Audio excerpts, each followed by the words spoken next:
Yeah, there you go. That helps, doesn't it? It helps to turn your microphone on if you want people to hear you. Good morning, everyone. Thank you so much for joining us. I am joined by a very esteemed panel. I am just honored to be at the table. Uh, it's true. I'm sitting next to Dale Anglin from Press Forward, and next to her is Jim Brady from the Knight Foundation. And next to him is Jonathan Heawood from PINF. We'll get into it later. Today we're going to discuss finding solutions for communities with local news. We are discussing closing the gap. This is based on an assessment analysis that the News Revenue Hub has done. We've conducted nearly a dozen of these in the United States. And the intention of these is to find applicable ways for communities to have their needs met by the news in their ecosystem. Today, we'll be discussing two case studies from San Antonio, Texas, and Jacksonville, Florida. I will go ahead and let you know that I am a native of Jacksonville, Florida, and you will pick up on that as I discuss it. So here we have Jonathan, Dale, Jim, and myself. My name is Sarah Bishop Woods. I'm the Chief Strategy Officer at the News Revenue Hub. If you haven't heard of the Hub, we are both researchers and practitioners. We have worked with over 150 newsrooms in the United States and raised over $129 million with them in voluntary reader revenue. Because we've worked with so many news organizations for nearly a decade, the insights that we're able to glean with their work allows us to focus on bright spots, allows us to have information about the ecosystem, where things work and where things don't. And so I like to say that all of our staff, the 20 or so of us in this nonprofit, most of us came out of newsrooms, are engineering thought leadership, finding everything that works and trying to scale it for anyone that is interested in those solutions. So today, when we talk about a landscape analysis or an ecosystem assessment, we're asking some basic questions. What do residents want from local news? What is their ecosystem of local news actually offering them? And then where are these supply and demand gaps? So if using some economic language when referencing community news seems a little confusing, please bear with me. The demand is what people are asking for to live their lives. Why are my taxes going up but my schools are closing?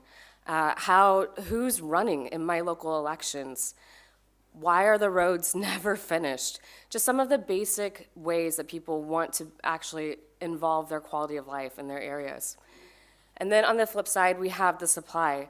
What are the newsrooms currently producing and why? This creates the gap. In looking into the gap analysis, I want to just be very clear that there's no fault on behalf of the ecosystem for why this gap exists. The gap exists because of many structural issues.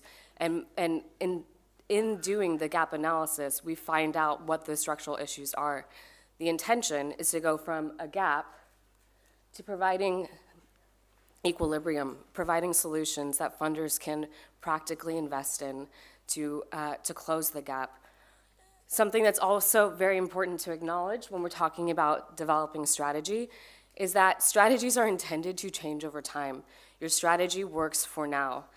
The system that we use in collecting, listening, and creating an informed relationship with the community means that you'll have that application with your community as your strategy needs to shift, as their needs may need to shift. Okay, so let's get into these two brief landscape analysis. I'm hoping that I will breeze through this and leave plenty of time for conversation with this incredible panel. Okay, San Antonio, Texas. This is a region of 8 counties. 55% of the population is Hispanic and Spanish speaking. The majority of Spanish speakers in San Antonio also speak English. But they are massively underrepresented in the coverage that's available in San Antonio, and the issues that impact their communities specifically are just underrepresented. You can see all of these massive dots and gaps. There's 39 organizations in these 8 counties. The majority of them are focused in San Antonio, the city itself. Only 53% of the stories that we analyzed were focused on local issues, 53%. They had a strong preference in San Antonio for digital platforms, so newsletters, online, and social media, which is a trend, of course, that we see nationally and internationally. And Facebook was the primary news source. Among all of these 39 organizations, Facebook was the primary news source for the respondents. And here's their gap. The residents of San Antonio were asking for coverage on their local government, their education, and their community services. How can they participate in community services or receive them? What they're receiving is crime, national politics, and breaking news. Not exactly anything that they're asking for. Okay, let's go to my hometown. This is Jacksonville. On this map, we have Duval County and then St. Johns County, which is a commuting bedroom community. Jacksonville has half the population of San Antonio, roughly. It's about 1 million people. Notably, 52% of residents in Jacksonville don't have coverage of their neighborhoods. That might seem kind of passé to say. Jacksonville is the largest land population city in the United States, second largest in the world.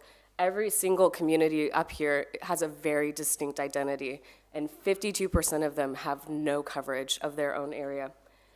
60% of the content, though, is local. So that's a slight improvement that we saw from San Antonio. However, it references the entire region of Northeast Florida versus any one particular neighborhood or district, any way that someone could engage. And there were social media consumption gaps. We had still a large audience that was getting news from Facebook, but overwhelmingly people said we don't want to have to go to Facebook for our news. And here's what they were asking for in Jacksonville. Again, local government, education, housing, more arts and culture, and very specific hyper-local neighborhood coverage. What they were receiving is crime, breaking news, and sports. And if anybody in here, maybe Jonathan, you follow the Jacksonville Jaguars because we export them to you a few times a year. Nobody wants to follow that. So the sports coverage was also something that was not in high demand. Among these different landscapes that we do, we find common challenges. And so even though every single community is distinct and has a very specific way that they need to be addressed, there are some overwhelming systemic solutions that can be put in place to address in specific regions and hubs, starting with their sustainability challenges, looking at their revenue diversification, making sure that there's not one business line that is overwhelmingly populated. Then we have digital transformation.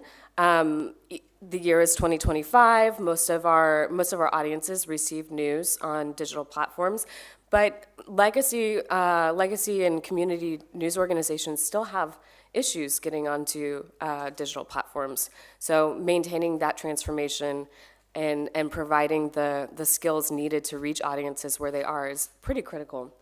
Then we have demographic representation. This is probably one of the top 2 issues in the United States.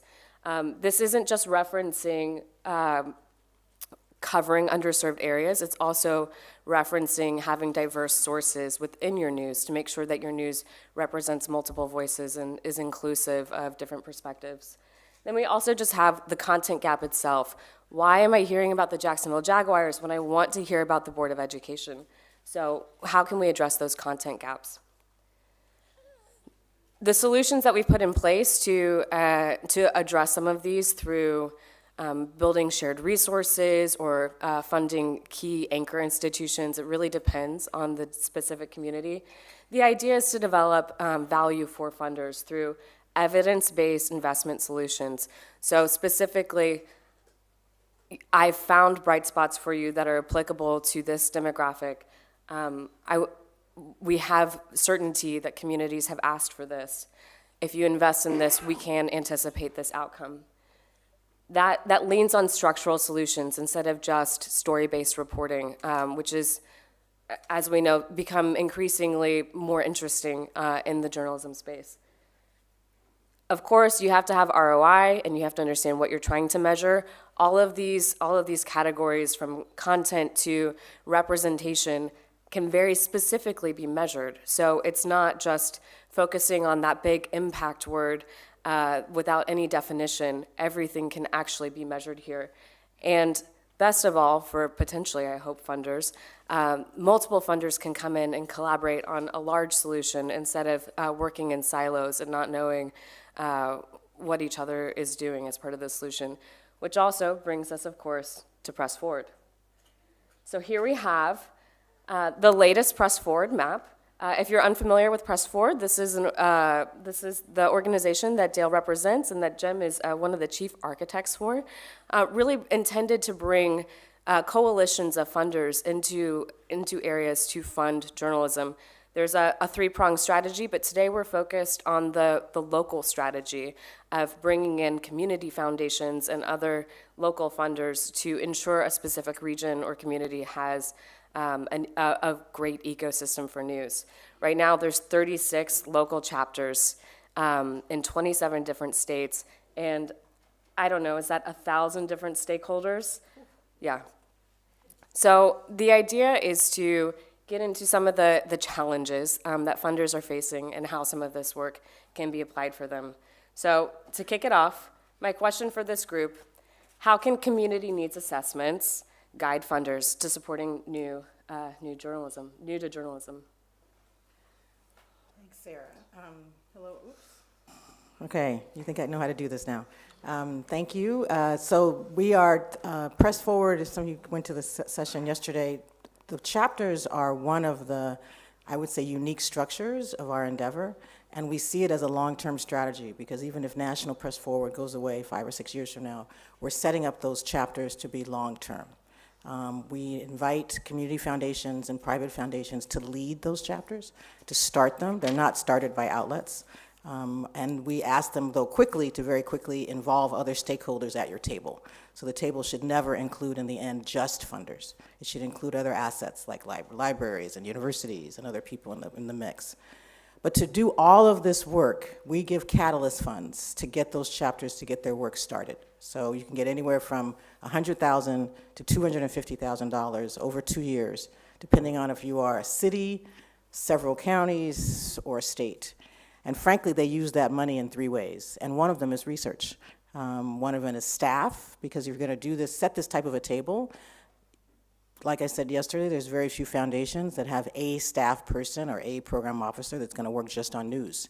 You're working on, when I did this, I was working on 10 other things. And so you need somebody waking up every day to think about how to keep that coalition together, how to think about strategy. And so some of them, they use that money for staff, and then others, they use it for grant making. On the research side, frankly, sometimes, I was just telling Jonathan, the order in which the chapters do their work differs depending on the state. So some states, there's a key foundation person who wants to do this, maybe 2, but to convince other funders to come in, they gotta do the research first. And so we advise, go ahead and do that, and the research differs depending, sometimes it's supply and demand, sometimes it's, I love theirs because it's both. We've had some that are one or the other, and frankly, you need both to really to convince people of what the real meat of the issue is.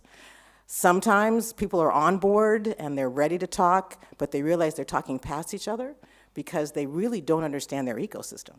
And so then you do the research to figure out, okay, wait a minute, I saw it that way. I only knew this particular outlet. I didn't understand that this was missing. And it helps guide their strategy about who to support. And sometimes everybody's on board. They understand who they have to play with or who they have to work with. But really the question is, we have this much money. Exactly how are we going to support? What is really needed? And then it's like a deep, deep kind of sometimes demand or supply question. But the bottom line is we tell everybody, you think you know your ecosystem, and I'm telling you now, you do not. I had the same issue. We would not have started the outlet that I helped start in Cleveland if we hadn't done that research first. It was impossible. And we didn't even believe some of the research. I will just say that.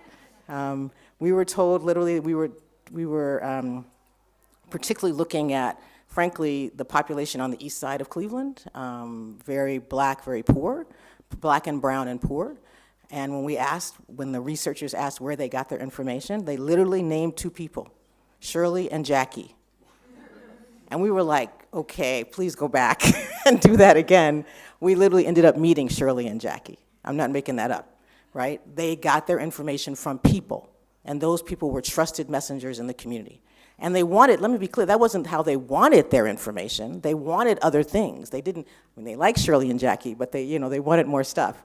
And they wanted more than crime and sports from the legacy paper that was there. The question was how to give it to them. But frankly, without that information, my board would never have voted to do an almost $3 million grant to start this thing. So research is really important. And I can talk later about the different ways that many of our chapters are doing that research. And by the way, it's not a one-time thing. It's not a one and done.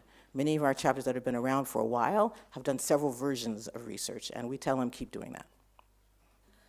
Jonathan, your organization has done quite a bit of research in the United Kingdom as well and developed a 6-pronged strategy for addressing needs and news needs. Woof. They Those did not things. bring the coffee that we asked for. Tell me what it's been like, sort of looking to, I won't say shop around, but you're trying to implement these solutions. What's the reception been in the UK?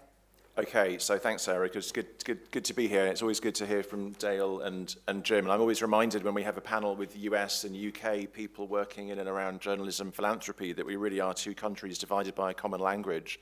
Because the scale, and I know it's not enough in the US, but Christ, it's a lot more than we have in the UK and in most of the other countries that are represented in the room. So the Public Interest News Foundation, or PINF, we are an intermediary foundation, so we're both a fundraiser and a grant maker, and we have done some of the similar kind of work that you've done at a local micro level, but also at a macro level, mapping local news provision across the UK. And the picture is very similar. So we have 5 million people, pretty proportion of our population live in complete news deserts, millions more live in what we call dry lands, areas which have got some news provision, but it's pretty minimal. And even in those dry lands where there's minimal provision, we've done research which suggests, again, that it skews towards national news coverage. So in the run-up to the last year's general election, the coverage in those districts was much more likely to be about the national Punch and Judy politics than it was about the candidates or the race on the ground. So in many, many ways, local news at current is demonstrably not meeting the needs, and this needs analysis approach is really helpful. But I guess what we've also come to believe very strongly, I think you hinted at this, Sarah, is that these challenges are also structural. It's too much to say, even to the most, and there are some amazing local news providers in this room who have developed solutions to these. They've looked at the gap analysis and they've tried to fill it, but you're running fast up a down escalator when the political, economic, social, technological environment is so incredibly hostile towards local news. I mean, in the US right now, obviously you have a president who's really gunning for journalism. In the UK, we don't have that, but we have an increasingly fragile and dangerous environment. Journalism safety in the UK is an issue now. It wasn't an issue 5 years ago. Audiences are out of the news habit. Younger people are growing up. They just don't think about news as something that's relevant to them, particularly local news, and the tech is ever evolving out of the reach. So I suppose we feel like, yes, we can do that needs analysis at the local level and support providers who are trying to develop innovative solutions, but communities don't know what they don't know. They don't know about some of the more innovative solutions that they might really love until someone funds them to come along. So we're now working at a national level to try to persuade policymakers and philanthropists and big tech and the BBC, a very big player in the UK news ecosystem, that they have a role to play, that we can't just support individual micro initiatives on the ground and expect them to flourish when the whole wider ecosystem is really toxic and polluted and really difficult and lacking oxygen and nutrients. And that's where we came to the 6 principles, just briefly. So ASPIRE, aspire, and this is our vision of what local news should look like. It's not a detailed, we're not interested in outputs or formats or non-profit versus for-profit. It's about outcomes for those communities. They should benefit from local news that is accountable, i.e. genuinely meets their needs, that is sustainable, i.e. has a diverse blend of revenue streams so they're not dependent on one funder, that is in the public interest, should go without saying, but let's just say it, that is innovative, as in not just shiny pieces of tech, but genuinely constantly thinking, how can we best meet these needs because maybe 3 years from now they've evolved. And if you're doing yesterday's solution, you're not actually addressing tomorrow's problems that is representative, so i.e. they can't all look like me, delivering this stuff, and is engaging. Because if it meets all the other criteria, but it's really worthy and bland, it's like spinach, and no one wants to eat it, even if they know they should. And they certainly don't want to pay for it. So it's got to be kind of, entertaining and interesting and great storytelling. If you put all that together, we think then you have a vision which we're trying to persuade central government, local government, other big players to lean in and make that possible. And then we can try out with innovations and see if they meet these needs, and then try again and see if that meets, rather than just listing words on a page and thinking we'll meet that gap. Let's try things and see what works. I love the idea of experimentation, because that's really at the crux of this work, is begging for transformation. And I'll be honest, Dale and I had a really great conversation, and just thinking about the enormity, the scope of how many stakeholders have to be aligned to just get to the point of experimentation was a bit overwhelming. So also just kudos for all of these chapters. Jim, you have an illustrious career in media, and I think that's something that is important to not get lost when we're talking about the urgency of these solutions, is that the news represents every systemic failure in a community, right? And what we're asking for is for something new, something that isn't represented by the legacy traditions of news. Can you talk about what that looks like from past to future?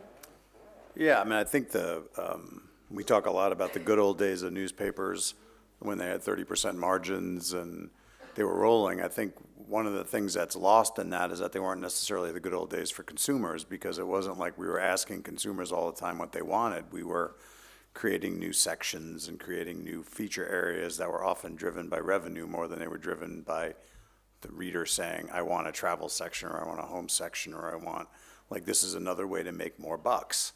And so I think, obviously it was the good old days from a financial standpoint, but I don't know that we ever were doing a lot of community needs assessments, right? The community needs assessment was, the good side was there were so many people in the newsroom that a lot of things did get covered that maybe that were of interest to the community, but it wasn't because it wasn't a direct result of the community asking. It was just, we have a lot of people and we can continue to hire up and maintain a really high margin. But I think as time has gone on, as the revenue model has shifted from advertising to reader revenue, you sure as hell better or consumer revenue, depending on what platform you're publishing on. But if you're not asking your consumers what they want in a world where consumer revenue is driving the boat, then you're obviously missing things completely. So I do think I'm encouraged by the fact that there are so many of these community needs assessments being done now, because almost every one of them finds something that's a surprise. I don't think we're surprised that there's too much crime coverage, too much Jaguars coverage, too much Jets coverage in New York probably. But I do think there's also always surprises in these in terms of very important things in the community that are not getting covered.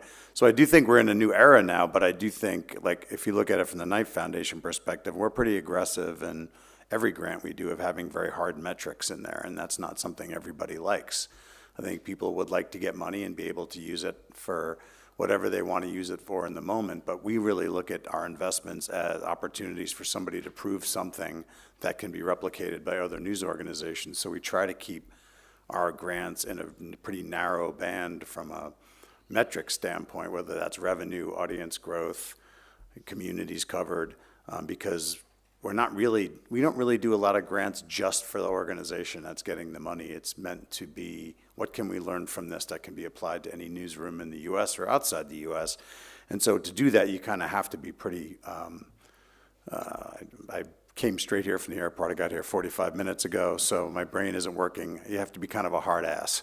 I'm sure there was a nicer way to say that, but a little bit, because you're really not in a negotiation with just that one grantee. You're really trying to prove something, and if you stray too far from the original metrics, you can lose the thread and end up not learning much of anything.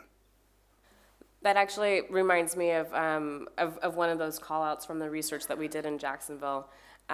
In Jacksonville, there's 19 districts, and in the last local election, there were more people running for office than there were reporters to cover those that were running. Now there's 27 outlets publishing in Jacksonville. And so one of the questions begs, if you can't do it by yourself, why not collaborate? You know, there are enough reporters among 27 organizations to be able to cover everybody running for district. On that note, collaboration, asking for collaboration of news organizations is a big ask. Asking for collaboration of funders, of their program officers, of their board of directors, of the funders that go into those funders is a massive request. Dale, this is your job. Tell us, how's it going, and what are some of the pitfalls of asking for all of these people to try something new? Yeah, what's the saying? I mean, collaboration is an unnatural act. It really is not easy, but I will just say it's real clear when you just deal with news, but you can talk about any other issue too. There's no one institution, no one outlet that can cover anything enough, that can solve it by themselves. And we've probably had that for a long time. We're just realizing that more and more. So we spend a lot of time thinking about the process of collaboration, I will just say that. And you know, there's a lot of research about ways to get people to work together. And frankly, one of the things we do that I didn't think we'd have to do, but we do, is you gotta organize the different groups. You can't just bring them all in a room. So my first maybe 2 weeks on the job, a webinar had been scheduled and we had outlets on the, I don't know, 100-something outlets on the webinar. And we were giving them examples of bright spots, trying to be really encouraging. This was one of those webinars where good things are happening. It's not all bad news. Here's where you can get more information if you'd like to, you know, replicate some of this work. And in that same 1 hour, and we had funders and outlets on the call. We don't do that anymore. We had funders saying in the chat, this is great, you know, blah, blah, blah. I want to copy this in my state, my city. And we had outlets on the chat going, this is horrible, I'm never gonna be able to do this, I'm just gonna go back to the way I do it. And we had outlets talking to each other saying, one saying, I've figured out a way to have a newsletter strategy that is profitable, and one saying, I'm never gonna be able to do this, I just give up. And I was like, whoa, okay, stop. This is not helping anybody, right? And so we literally, we have mechanisms, webinars, all sorts of things where we bring those different groups together, right? I speak to journalists, I speak to funders, we bring the locals together, we bring all the funders together, we're figuring out ways to bring our reviewers together, then we can get them all in a room, or some of them in a room together, because frankly, they literally speak past each other. And so if you're gonna do anything like this, any small group, you've gotta think about the ways that they see the work. It's not the way you see the work or the way I see the work. I spend a lot of time, our team, talking to people individually or groups of them individually. I just had a great thought for us, by the way. Overnight, like you get away and you have thoughts on how to organize. You have to do that. You can't assume you're gonna get 10 people in a room and they're gonna see things the same way. When you do that, that's when we mess up. And that's when we don't go as far as we would like to go. So you have to pay as much attention to the process as the outcome you would like to do. So we're spending a lot of time with our locals. At our first meeting with all the nationals, Jim remembers this, the locals came up to me, they were having a good time, but on the side, they were like, could we have our own meeting, please? You know, we don't know these national people. So we had our own meeting, and we will always have tracks for them. And if that's how they want to organize, you have to allow them to organize in that way. Now you gotta force them back into the hole, not force them, but invite them back into the hole. But we spend a lot of time, I will just say, doing that, and we're encouraging them to do that. So 2 of them recently said to us, oh, we had our first meeting locally, and we had outlets and funders in the room at the first meeting. And both of them said, we won't do that again. It's too much. The outlets need money yesterday. Philanthropy doesn't move that fast. They both have to adjust, let me be clear. But to get that adjustment to happen, you gotta work with them separately a little bit before you bring them together. Can I just jump in real quick on that? I think one of the things we learned early on is that forced collaboration never ends up being particularly collaborative. Nope. You force people to work together, you get what you deserve. And I think one of the things that we decided early on with Press Forward that worked well was we let the locals decide what regions, how to organize their regions. We didn't say, there's one Press Forward Pennsylvania and you all got to figure out how to work together. You know, as anybody who knows Pennsylvania knows, Pittsburgh and Philadelphia have almost nothing in common. and that you cannot have a press forward that's Philadelphia and Pittsburgh. They're just, not the same. And the middle of the state's completely different than either of them, which is why there's 4 press forwards in Pennsylvania, because they're covering different parts of the state that have unique needs. Each of those 4 areas have unique needs.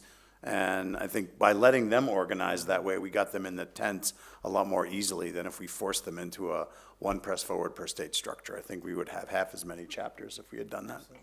Can I just add one last thing? But what does happen is they start to see that they have similar issues. Slightly different, customized per region, but across several of the same issues, right? So what's happening naturally, but if we had forced it, it wouldn't have happened. Pennsylvania, I got invited in December to a meeting where all 4 chapters are there, and they are talking to each other on a monthly basis, and they are figuring out, we're gonna attack public policy together with our press association. They've got a bill going through right now. California, for the first time, we've got 3 chapters, and of course you'd have multiple chapters in California, but they're gonna have their first forum together in the fall. So you see this, if we had forced that originally, it never would have happened. I think that's a really important note, that you can't actually be forced to the table to participate in something.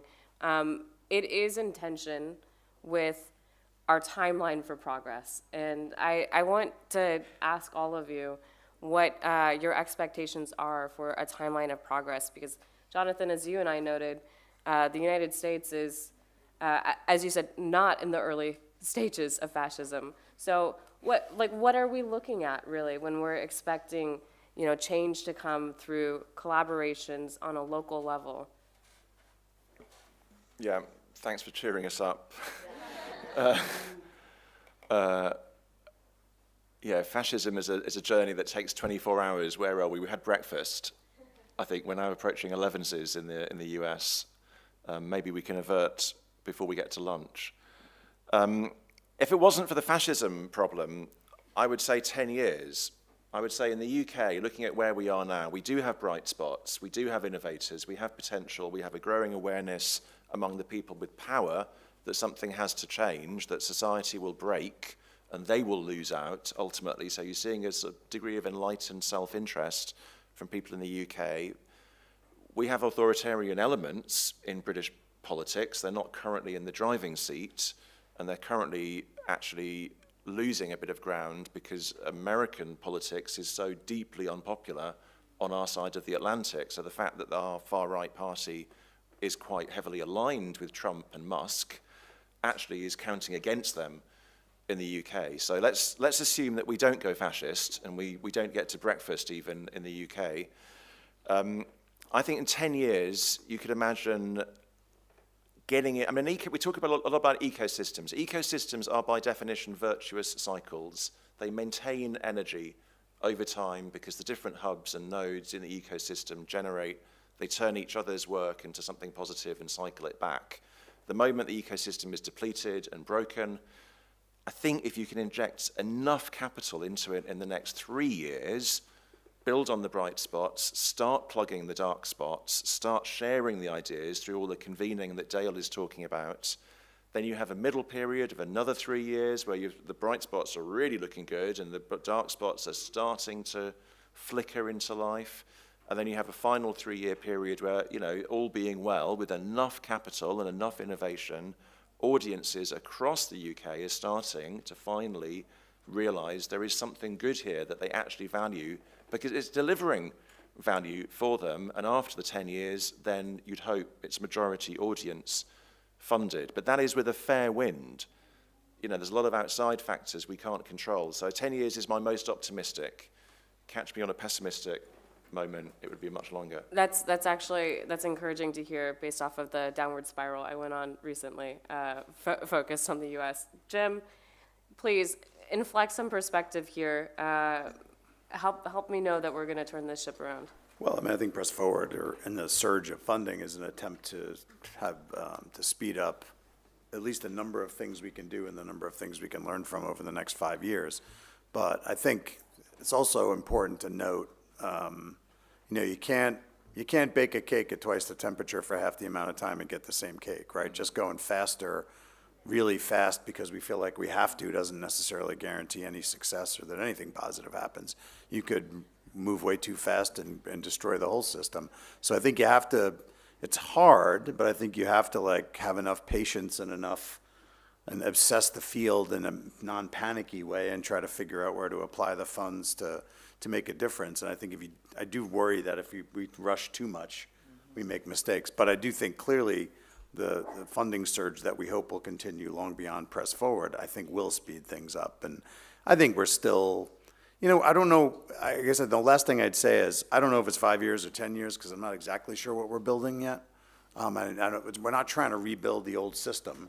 So it's not like we're trying to get back to something. We're trying to build something that's new, something that's going to be very different, is not going to be, 2 or 3 huge news organizations in the city. I think there's going to be a lot of smaller ones, and I think that may change over time, and they may roll up into something larger again. I don't know. But we're building a different system than the one that existed before, and so I don't know exactly what the time frame is. I do think you're seeing progress. I do think you're seeing better financial performance from, nonprofit startups, better financial performance from, some of the for-profit startups. We've got a long way to go, but you're seeing more revenue diversity. You're seeing people being able to produce news organizations that are cheaper with less money because the tools are cheaper than they used to be, and you're seeing more revenue opportunities open up. But it's probably at least 10 years before I think anybody in this room is going to be like, put it this way, Knight Foundation never funded anything but a journalism education for the first 50 years of its first 60 years of its existence, because journalism didn't need any funding. Journalism was doing just fine. The nonprofit sector barely existed because it didn't need to. Everybody was making a lot of money in broadcast and in print. It's really only been the last 15 that Knight's really focused on the business sustainability piece. So I don't think that battle is near over yet. I think that's another 15 or 20 years before I think we're going to be sitting in a room where we might actually wonder, hey, maybe we should go back and fund journalism education again because this problem is solved. I think that's decades off. Can I just add, I've come to think about answering this question a little bit more nuanced because frankly, we're solving different problems. And so in actual news deserts, where there is nothing there, that's like 250 something counties, at least in the US, that is not just a news problem. That's an economic development problem. And so it's not, we can't divorce the news issue from what else is happening or not happening in that region. And so that's going to take a type of, frankly, problem solving that may be even beyond news. We need help by news, but it's not just about news. And so that is a conversation that needs to be happening with the economic development agencies. And that was clear to me when I went and met with our chapter in Central Appalachia, which is a weird chapter for us. It is parts of 5 states and the whole of West Virginia. And originally we weren't going to approve them because we were like, what is this? Who are these people? And I went to meet them, the mountain people. And frankly, they are the mountain people. They have been solving their own issues for 20-something years because they had to. No one was coming to their rescue. The funders finish each other's sentences. Literally, they've been working together for so long. They are a beautiful chapter. They had at the table their economic development people because they've always had them at the table. I was like, wait a minute, I've been in other meetings at other chapters, they don't involve their economic development people. Interesting, and they were very interested in news because they needed that, right? So these are different problems that we are solving. They're not all one problem. And so you've got to think about it in that way. The whole issue of outlets and content creators, the genie's out the bottle, how do we get them to work together better, learn each other's secrets and build on those and amplify them? That's a problem, right, to be solved. So I just think we have to think broader than just the news. The news is not one thing anymore. It frankly never was. It's definitely not now. And so you've got to think about that in terms of timelines. Can you solve parts of the problem along the way? And who are the different actors that you need at the table to make that happen? Can I just jump in, Dale, because I completely agree. So we ran a process recently in the UK where we brought together a bunch of people at a national level who have no interest in local news, and we asked them to solve the local news problem. And the first part of the process was actually helping them to understand that there is a problem. Because we take it for granted, because we worry about this, and we eat, sleep, drink, breathe it. But people working in economic development, in the trade union movement, in the private sector, public sector, other parts of the voluntary sector, they were like, oh yeah, I'm sure there used to be a local newspaper in my town. Where's it gone? Haven't noticed it around as much.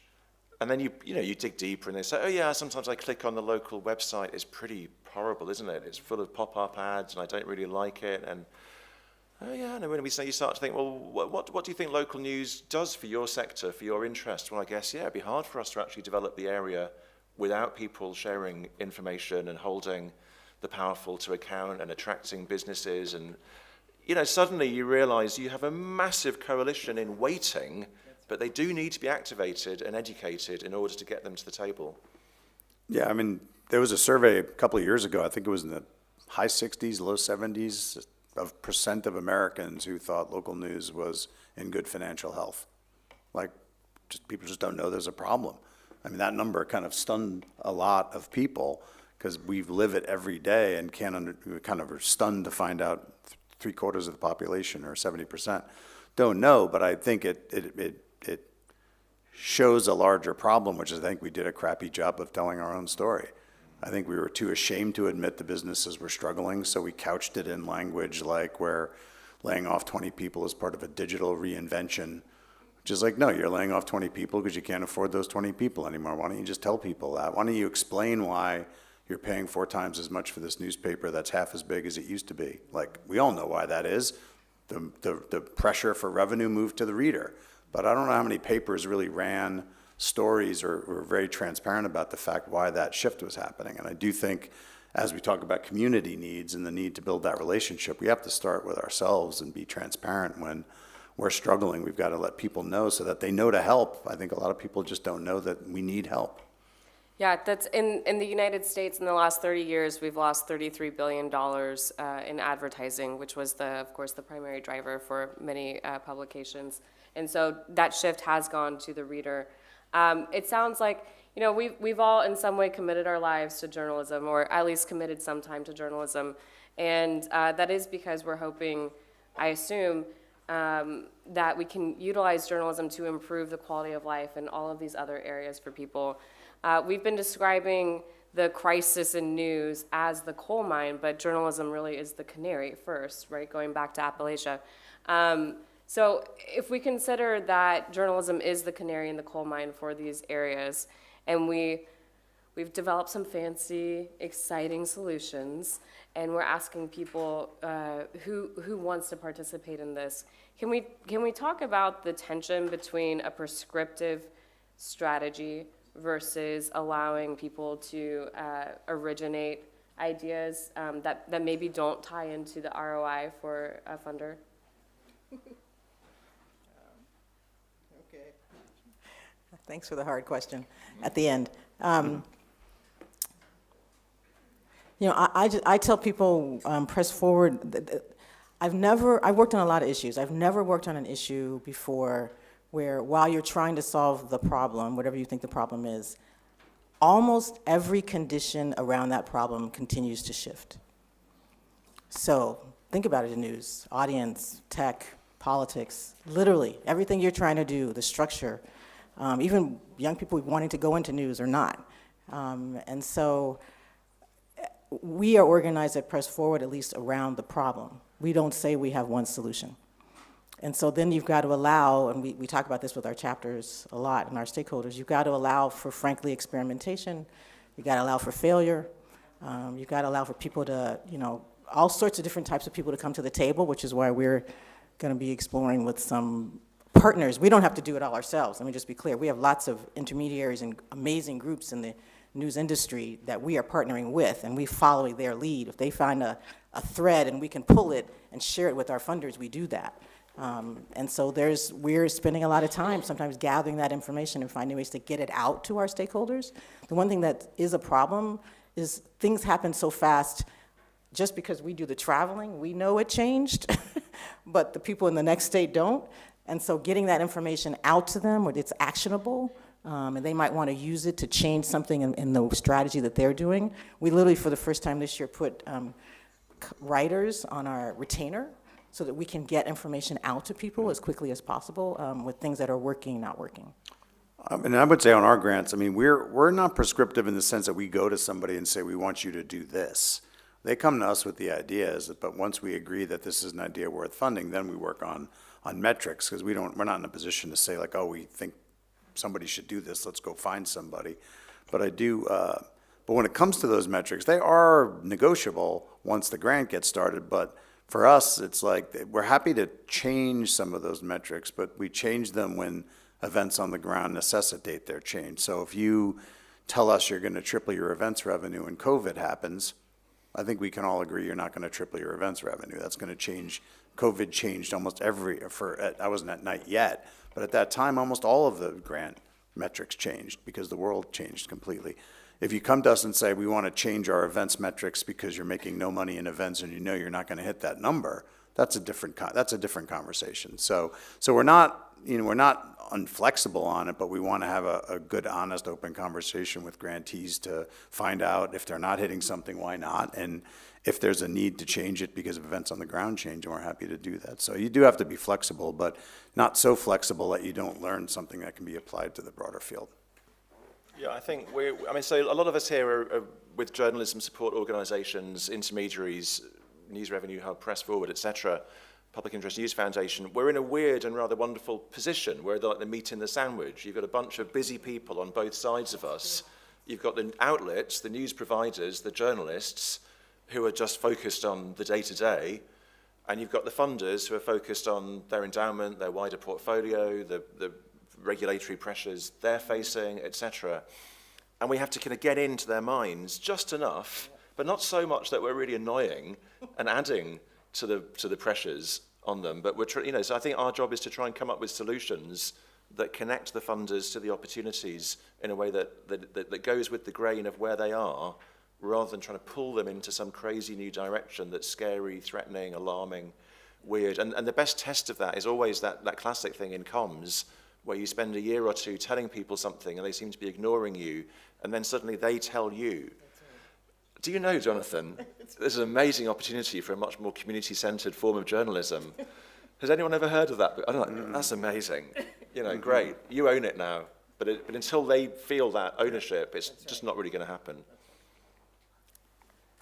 We're coming close on time, but I do have to say that I appreciate hearing that we can work in decades. Right now, I'm counting time by weeks. You can't see, but I have a baby under the table.